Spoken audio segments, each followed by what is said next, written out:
Did you know that, according to Laura Anastasia's article, How Plastic is Trashing the Planet, published in the New York Times up front, the world has produced over 9.2 billion tons of plastic since the 1950s? Based on my research, I have learned that recycling such products as plastic can stop this proliferation of waste, save the environment, and improve our everyday lives.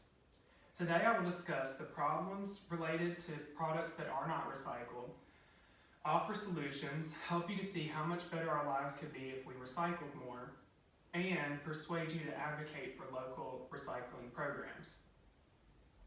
The proliferation of plastic waste in our oceans and landfills has created an environmental crisis. Plastics in our oceans and waterways have created a dangerous environment for sea life. Anastasia writes about an encounter animal rescuers had with an immobile pilot whale off the coast of Thailand in 2018. The whale died soon after they found it, but upon investigation they found that it had ingested 17 pounds of plastic waste, which it had probably mistaken for food. And it's not just whales that face a dire threat from plastic. Over 700 marine species have also been negatively impacted through plastic in our waterways. According to Joy Craylin in her article, Plastic Straws Overview and Points of View Database, the issue has become so bad that there are now islands of plastic waste adrift in the Pacific, one of which is twice the width of the state of Texas. Plastics in our landfills have also spiraled out of control. According to the Mississippi Recycling Coalition's website in Benefits of Recycling, over 4 million tons of municipal solid waste are tossed out in this state every year. While it's not clear what percentage of that waste is plastic, across the U.S. as a whole, Craylin notes that 26 million tons of plastic landed in landfills in 2015. Worse, much of that plastic may never decompose, and if it does, it may take decades to do so. If we ever hope to hold back this plastic tide, we must learn to recycle more. While keeping up the practice of recycling may seem hard, there are some simple ways that you can make your mark. First, make sure that the products you buy are recyclable in the first place. As the EPA notes in their article on their website, How Do I Recycle Common Recyclables, you may be surprised to know that not all plastics you buy are recyclable in your area. Be sure to check the triangular symbol on your plastic products and check to make sure your local recycling program can receive that type of plastic. Once you've discovered what plastics are recyclable, place a recycling bin in your own home and drop your used plastic products inside.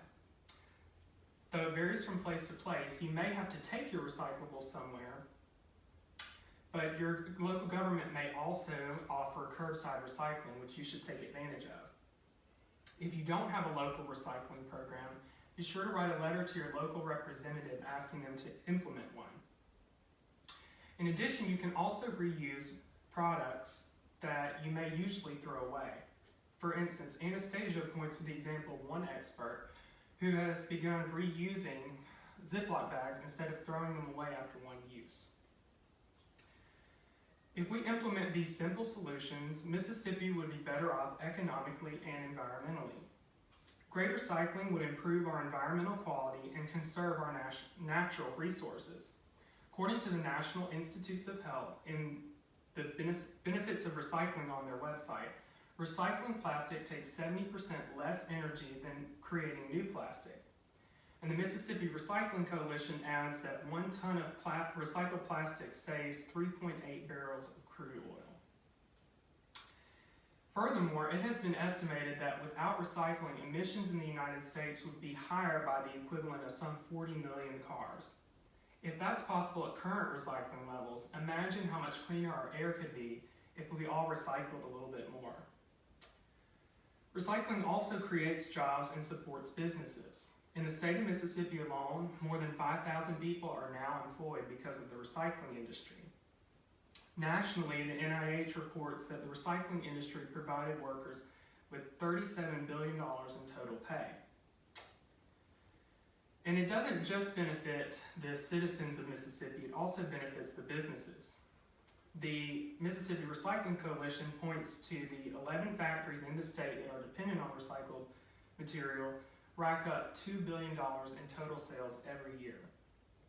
Without a drastic adjustment to our plastic consumption, we are on track to have 13 billion tons of plastic on our beautiful planet, according to Anastasia.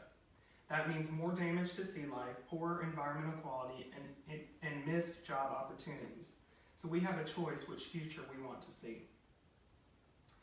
Today, I have discussed the problems related to lack of recycling, offered solutions, help you see how much better our lives could be if we implemented these solutions, and persuaded you to recycle more.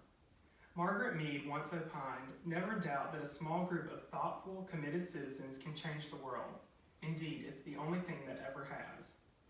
It may not seem that so few of us can make an impact on such a big world, but with some simple adjustments to our everyday lives, I'm convinced that we can create a greener, brighter future for our children. Thank you.